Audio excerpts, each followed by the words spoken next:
زبیدی سے وضاحت مانگی تو اس نے کہا، خانہ کعبہ کی عظمت و تقدس کی قسم، میں نے اپنی لڑکی نہیں بیچی اور نہ ہی وہ کنیز ہے، وہ میری بیٹی ہے، اور اس شخص نے اپنی قوت کے بل بوتے پر زبردستی اسے اغوا کر کے اپنے گھر میں ڈال دیا ہے۔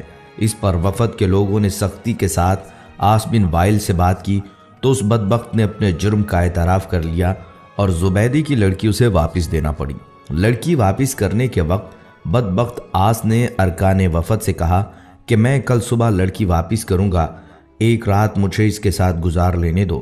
وفد کے تمام غیرت مند ارکان نے اسے سختی کے ساتھ اس بد ارادی پر شرم دلائی اور کہا یہ ہرگز ممکن نہیں، چنانچہ اسے اپنے شیطانی ارادے پر عمل کا موقع نہ ملا۔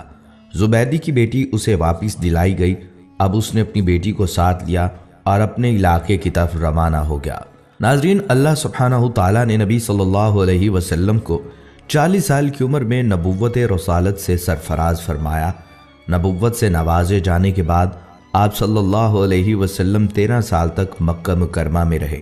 یہ زمانہ آپ صلی اللہ علیہ وسلم کی مکی زندگی کہلاتا ہے۔ آپ صلی اللہ علیہ وسلم نے مکی زندگی میں 3 سال تک خفیہ طور پر اپنے قریبی لوگوں کے سامنے اسلام پیش کیا۔ پھر آپ صلی اللہ علیہ وسلم نے 10 سال تک کھلم کھلا اشاعت اسلام کا کام کیا۔ اس کے بعد آپ صلی اللہ علیہ وسلم یثرب ہجرت کر گئے۔ اشاعت اسلام کی وجہ سے کفار مکہ آپ صلی اللہ علیہ وسلم کے جانی دشمن ہو گئے۔ جب تک نبی صلی اللہ علیہ وسلم نے اپنی نبوت اور رسالت کا اعلان نہیں کیا تھا، اس وقت تک آپ صلی اللہ علیہ وسلم مکہ میں ایک عقل مند اور دانشور، صادق اور امین اور اچھے انسان سے جانے جاتے تھے۔ جب آپ صلی اللہ علیہ وسلم نے اپنی نبوت کا اعلان کیا تو لوگوں نے آپ صلی اللہ علیہ وسلم کو جادوگر اور کاہن و ساحر جیسے معیوب لقب سے مشہور کرنے کی کوشش کی تاکہ لوگ آپ صلی اللہ علیہ وسلم کے قریب نہ آئیں اور نہ آپ صلی اللہ علیہ وسلم کی باتیں سنیں۔ طارق بن عبداللہ المحاربی رضی اللہ تعالیٰ عنہ فرماتے ہیں، میں نے اللہ کے رسول صلی اللہ علیہ وسلم کو بازار ذی المجاز میں دیکھا جبکہ میں خرید و فروخت میں مشغول تھا۔ آپ صلی اللہ علیہ وسلم سرخ جبہ زیب تن کیے ہوئے تھے اور بلند آواز سے یہ فرماتے جاتے تھے، اے لوگو لا الہ الا اللہ کہو فلاح پاؤ گے۔ ایک شخص آپ صلی اللہ علیہ وسلم کے پیچھے پیچھے پتھر مارتا جاتا تھا جس سے آپ صلی اللہ علیہ وسلم کی پنڈلی اور ایڑھی خون آلود ہو گئے۔ وہ شخص ساتھ ساتھ یہ بھی کہتا جاتا تھا، اے لوگو اس کی بات نہ سننا، یہ جھوٹا ہے۔ محاربی فرماتے ہیں کہ میں نے لوگوں سے پوچھا یہ شخص یعنی آپ صلی اللہ علیہ وسلم کون ہیں؟ لوگوں نے جواب دیا یہ لڑکا بنی عبد المطلب سے ہے۔ پھر میں نے پوچھا یہ شخص کون ہے جو اس کا پیچھا کر رہا ہے اور پتھر مار رہا ہے؟ لوگوں نے جواب دیا یہ آپ صلی اللہ علیہ وسلم کا چچا عبدالعزیٰ یعنی ابو لہب ہے۔ بازار ذی المجاز میں آپ صلی اللہ علیہ وسلم پر ابو جہل کا مٹی پھینکنا۔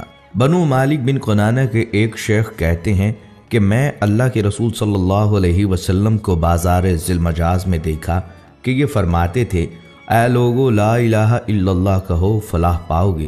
راوی فرماتے ہیں کہ ابو جہل آپ صلی اللہ علیہ وسلم پر مٹی پھینکتا تھا اور یہ کہتا تھا، اے لوگو خیال رکھنا یہ شخص تم کو تمہارے دین کے حوالے سے دھوکہ نہ دے دے، کیونکہ اس کا ارادہ ہے کہ تم لات و عزا کو چھوڑ دو، جبکہ رسول اللہ صلی اللہ علیہ وسلم اس کی طرف ذرہ برابر بھی التفات نہیں فرماتے تھے۔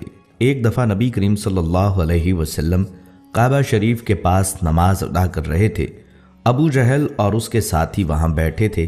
ان میں سے بعض نے بعض سے کہا، تم میں سے کون ہے جو فلاں قبیلے کی اونٹنی کی اوجڑی لائے اور محمد صلی اللہ علیہ وسلم سجدے میں جائیں تو اسے ان کی پشت پر رکھ دے۔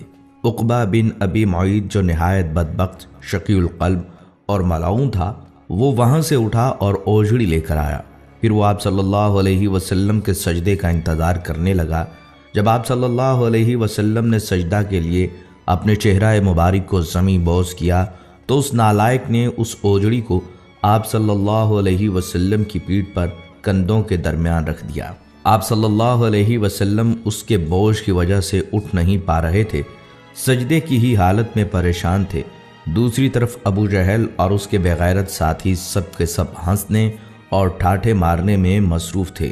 حضرت عبداللہ بن مسعود رضی اللہ تعالیٰ عنہ یہ سب کچھ دیکھ رہے تھے، مگر اپنی کمزوری اور ظالموں کے خوف سے رسول خدا صلی اللہ علیہ وسلم کا دفاع کرنے سے عاجز تھے۔ پھر آپ صلی اللہ علیہ وسلم کی لخت جگر حضرت فاطمہ رضی اللہ تعالیٰ عنہ آئیں اور اوجڑی کو آپ صلی اللہ علیہ وسلم کی پشت مبارک سے ہٹایا۔ حضرت عروہ بن زبیر رحمۃ اللہ علیہ نے عبداللہ بن عمر بن عاص رضی اللہ تعالیٰ عنہ سے پوچھا، مجھے اس سخت تکلیف سے باخبر کیجئے جس سے مشرکین نے آپ صلی اللہ علیہ وسلم کو دوچار کیا۔ انہوں نے فرمایا، ایک بار نبی صلی اللہ علیہ وسلم حتیم میں نماز ادا کر رہے تھے، اچانک عقبہ بن ابی معیط آیا اور آپ صلی اللہ علیہ وسلم کی گردن میں اپنا کپڑا ڈال دیا۔ پھر اس نے سخت طریقے سے آپ صلی اللہ علیہ وسلم کا گلا گھونٹا۔ پھر ابو بکر رضی اللہ تعالیٰ عنہ آئے اور انہوں نے عقبہ کا موڈھا پکڑا اور اس کو نبی صلی اللہ علیہ وسلم سے ہٹایا اور فرمایا، کیا تم مار ڈالو گے اس شخص کو اس وجہ سے کہ وہ کہتا ہے کہ میرا رب اللہ ہے؟ اپنی زندگی میں رسول اللہ صلی اللہ علیہ وسلم اور ان کے ساتھیوں کو ان کے عقائد کی وجہ سے ستایا گیا، ان کا بائیکاٹ کیا گیا، یہاں تک کہ آپ پر براہ راست حملے بھی کیے گئے۔ ان چیلنجز کے باوجود رسول اللہ صلی اللہ علیہ وسلم امن اور سماجی انصاف کا پیغام پھیلانے کے عزم سے کبھی پیچھے نہیں ہٹے۔ انہوں نے اپنی اہلیہ اور قریبی ساتھیوں کی وفات سمیت کئی غم اٹھائے، یہاں تک کہ اپنے پیروکاروں کے ساتھ مل کر مساوات، انصاف اور بھائی چارے کے اصولوں پر مبنی ایک نیا معاشرہ قائم کرنے میں کامیاب ہو گئے۔ ناظرین، ایک یہودی جس کا نام لبید بن عاصم یہودی تھا، اس نے حضور اقدس صلی اللہ علیہ وسلم پر جادو کر دیا۔ بعض روایات میں آتا ہے لبید بن عاصم یہودی جس نے نبی صلی اللہ علیہ وسلم پر جادو کیا تھا، اس نے اپنی لڑکیوں کو جادو سکھایا تھا اور ان لڑکیوں نے تانت کے دھاگے کو لے کر اس میں گرہیں باندھی تھیں اور اس تانت کے دھاگے کو کنگھے کے اندر لگا دیا تھا۔ اس جادو کی وجہ سے نبی صلی اللہ علیہ وسلم کی طبیعت کچھ ناساز ہو گئی، اور ناساز اس طرح ہوئی کہ بعض اوقات وحی کے علاوہ دیگر امور میں آپ صلی اللہ علیہ وسلم ایک کام کر لیتے مگر خیال ہوتا تھا کہ نہیں کیا۔ ایک دن آپ صلی اللہ علیہ وسلم نے حضرت عائشہ صدیقہ رضی اللہ تعالیٰ عنہا سے فرمایا کہ مجھے جو تکلیف چل رہی ہے اس کے بارے میں اللہ تبارک و تعالیٰ نے مجھے خواب میں اس کا اصل سبب بتا دیا ہے۔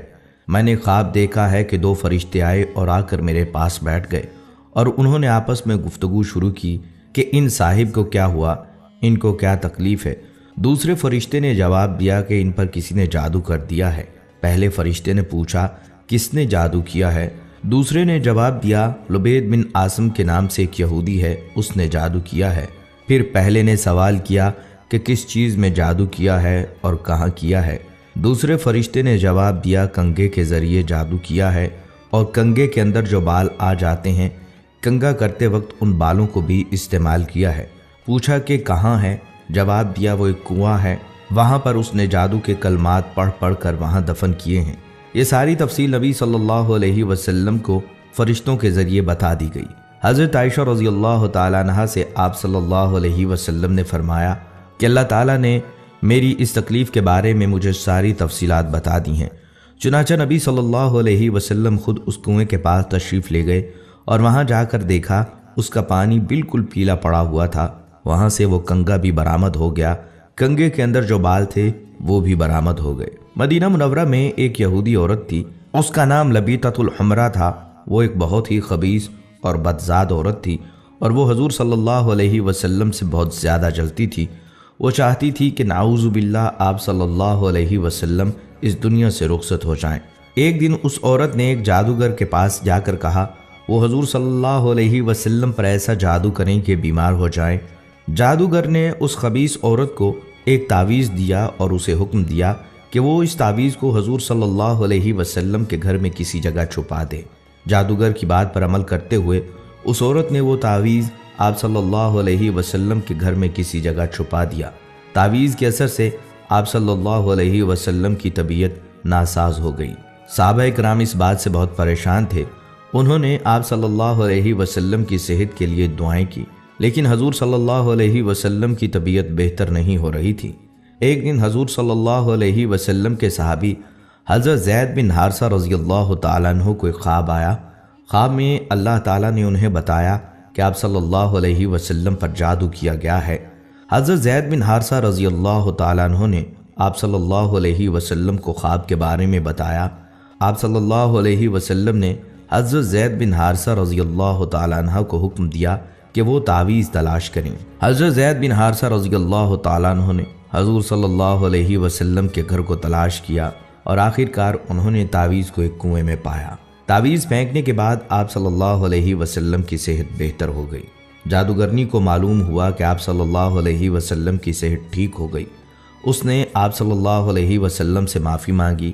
آپ صلی اللہ علیہ وسلم نے اس سے معاف کر دیا، لیکن اسے سخت سزا دی گئی۔ اسے مدینہ منورہ سے نکال دیا گیا اور اسے یہودیوں کے علاقے میں بھیج دیا گیا۔